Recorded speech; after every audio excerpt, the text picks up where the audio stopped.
So yan, good morning sa inyo lahat dyan. This is Kuya Sen. Welcome to my vlog at nandito tayo ngayon sa Marilao, Bulacan. At ating muling update itong ginagawa nilang PNR and SCR station dito sa may harap ng SM City Marilao. So ayan po yung SM City Marilao. Ayan po, no. So ayan, ito naman po yung ginagawang station at facing po tayo ngayon tungong south o may kawayan. Andito tayo ngayon sa may along MacArthur Highway at nakikita natin dito yung station, no. Tuloy-tuloy ang kanilang paggawa dito sa may gilid at inaayos na rin po yung mga pagkakabitan ng mga trusses nitong ginagawang station. At ito naman po yung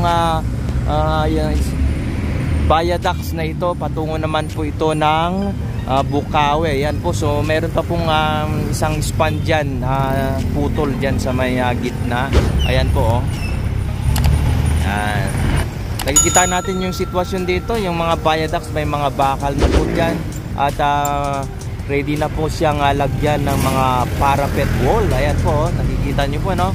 So yan, tatlong lane po itong viaduct dito dahil alam naman natin at nasabi ko na nung mga nakaraan na mayroon pong express lane itong viaduct dito sa harap ng mismong SM Marilao para tuloy-tuloy pa rin at walang traffic sa mga pasahero na nagmamadali, no? So ito po yung sitwasyon dito, medyo traffic pa rin.